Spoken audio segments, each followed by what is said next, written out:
right, friends, excited to have you here as we start this small group campaign in this series. Excited for maybe some of you who've joined an e-group here with Jeremiah, and I want you all to meet Jeremiah and know him. He's been helping out with our worship team, and just so glad to have you and Abby back here. I know Abby was a part of Elements really early on in the get-go as we started. You guys got married, you've had a couple kids, you're here. I know you've got your master's in theology, you help write for Creator, which you actually write curriculum, which is partly what we're doing here to help with our small group discussions. So we're honored to have you helping out with our teaching team and just being a part of a key volunteer around Elements. So thanks for helping us with this discussion too. So we're starting with gentle and lowly, and off we go into our discussion. And I think really our hope is that this would just facilitate more discussion in e-groups across Tucson, right? Like we want this to become, real for us, not just something that we're doing as a church, but that we actually are diving into this and being changed by what we're doing. Right. So I guess let's just go from the jump. What does it mean that Jesus is gentle and lowly? Yeah.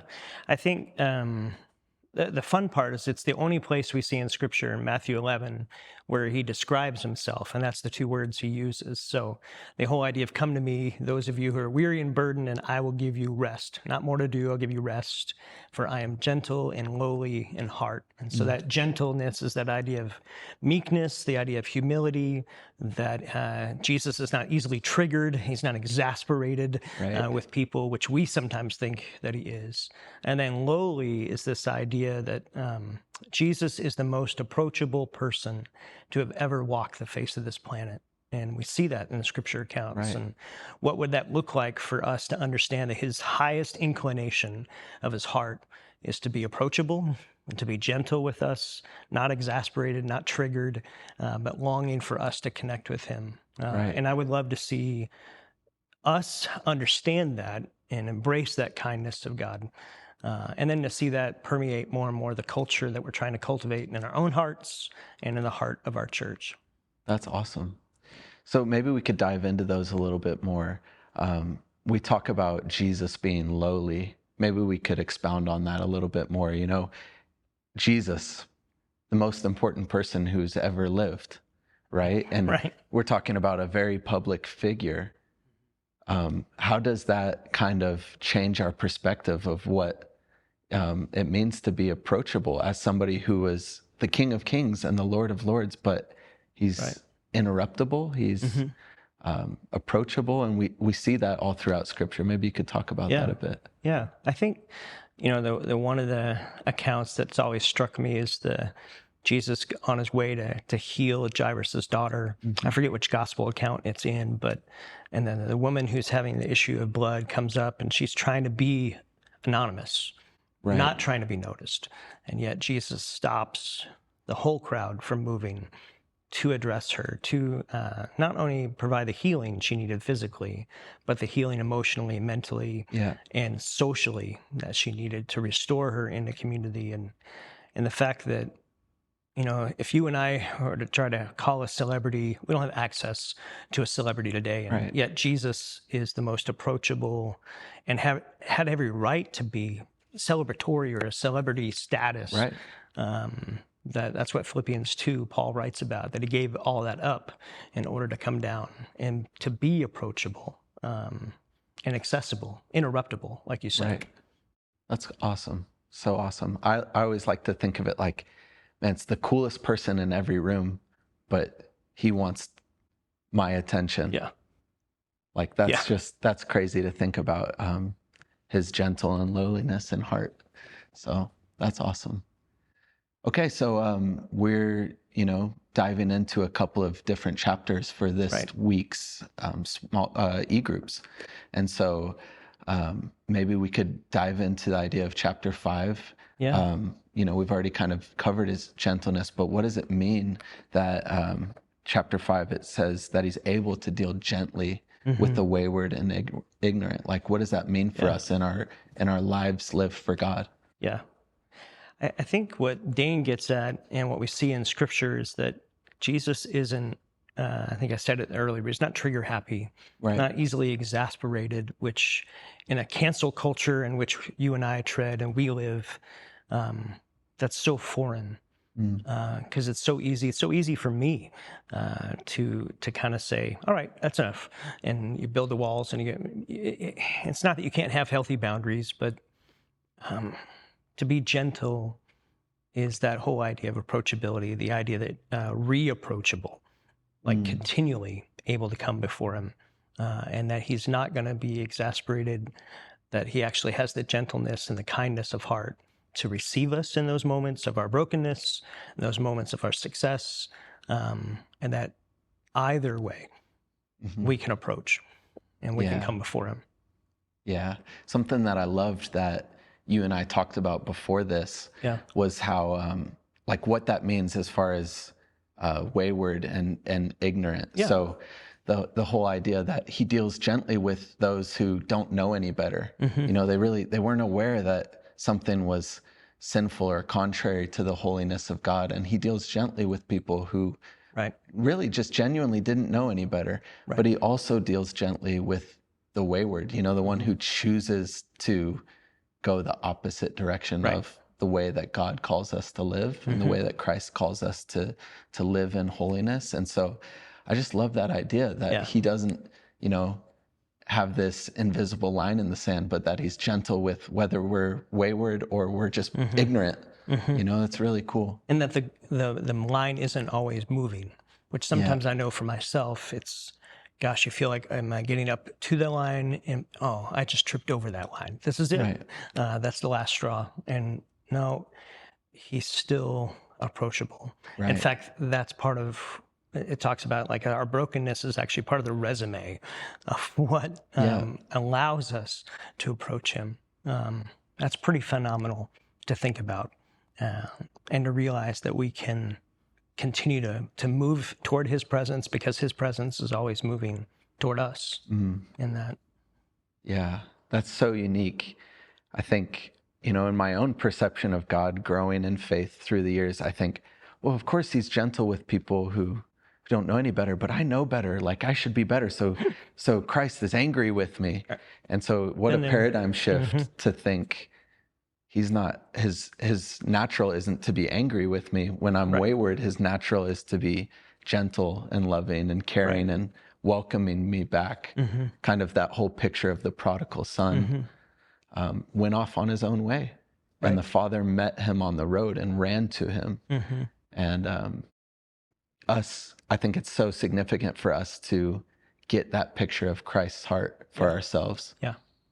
And I think it's that coaching side that if you grew up in athletics, you have a coach that doesn't yell at you, but a coach that comes alongside, puts their arm around you, welcomes you into their presence, but doesn't mean he's not going to call you towards something better or something, even call something out of you.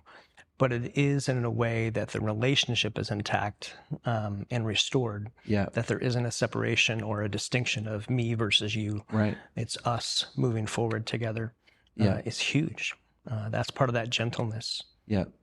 And maybe that's a really great segue into the idea of chapter 6, which is really, he will never cast out. Like, what does that mean for us? Like, he'll never cast out those who come to him. Well, I liked what you were saying before we started shooting, is just the idea of, remember the rent? What was that? Oh yeah, he has a great quote here at the end of the chapter. He says, "For those united to him, the heart of Jesus is not a rental; it is a new permanent residence." Yeah, forever stamped residency. That I think in our own human heart, it's easy for me. To maybe think that there's going to be one too many times, or especially in my own waywardness. Okay, for the people that are ignorant, the people that don't know, okay, God has a lot of grace for them. But for me that should know, or I feel like I should be further along by now, 40 years into following after Jesus, am I ever going to get to that line? I think it talks about, he writes that fallen, anxious sinners are limitless in their capacity to perceive reasons for Jesus to cast us out. We think there's an expiration date, because the reality is there is an expiration date. Just so many things. My can of soup has an expiration date. And I think in the way we deal with relationships, with friendships, with family, with coworkers, with friends, is how often do you forgive someone? Well, you forgive them enough, but then you realize it becomes a pattern, and then you realize, oh, God, I've got to put up healthy boundaries, and okay, now we're done. And I think we feel like God's going to approach us that way. That, hey, I've given you chance after chance after chance, and all right, now the walls go up, now we're done. But it's that John chapter 6, which in all likelihood, it was the hardest sermon Jesus ever preached. It's a hard chapter to read. It's challenging. All the disciples want to leave. In fact, he turns to the original 12 and says, "Don't you guys going to leave too?" And that's when Peter says, where else would we go? You alone have the words of life. But in there, verse 37, chapter 6, he talks about those that are brought to him, he will never cast out. That there's never an expiration date to the approachability of Jesus. Whether we're ignorant or whether we're wayward, there's never a shelf life to that. We're not going to ever trip up and get to the place where it all wraps up and it's done. And I've tripped over that last straw. And that brings an assurance that I can keep approaching Jesus, even when I'm wayward, even when I mess up, even in my brokenness. I really love that analogy of the can of soup, because I think for a lot of us, or at least for me personally, we think of it like, okay, I know my relationship with Christ has a long shelf life. I'm going to get years and years out of this, but maybe there's a point where he's like, you're just not getting it. You're not, there's an expiration date if you're not going to do this exactly perfectly. And I think it's just a powerful shift in our thinking to go, he has no plans to cast us out. He's not waiting for us to trip up that one final time. His heart is actually to never let us go, to have permanent residency in his heart. And so that's really special. I couldn't agree more. And I think maybe that's something for you as an e-group to wrestle with. I know Jeremiah has written some discussion questions for all of us to discuss and kind of put feet to. Okay, how does this work out in reality and in real life and in real relationships? And maybe one of the best questions to begin to ask is, okay, if this is the heart of Jesus for me and for us, then how do we live this out for the people we interact with? And what does it look like to reflect the heart of Jesus to those around us? Maybe it's a little bit of a gut punch, to be honest, but am I looking for opportunities to cast out those people in my life, to go, okay, this is the line, I've just been waiting for you to cross it? Or do I have a heart that's, I'm not going to cast you out either, because Christ hasn't casted me out? And if Jesus was the most approachable, and that's part of what defines his heart, gosh, am I more approachable this year than I was last year to my coworkers, to my friends, to my family?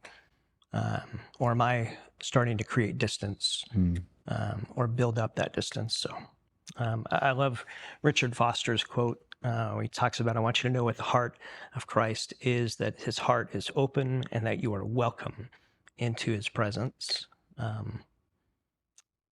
May that be something that grips you. The approachability and the heart of Jesus is to welcome you into his presence over and over, continually, never exhausted, never exasperated, in the midst of what you wrestle with. And maybe that's the question, I think, going further into, now that you've watched this, what are some of those discussion questions? Any final things? I think that's fantastic. And I just think, as we dive into this book and this series as a church on Sundays and in e-groups, that our goal isn't to check something off the list, but to really dive into the heart of Christ and take that on for ourselves. So that's our prayer, that's our hope, and we hope this was really helpful to you.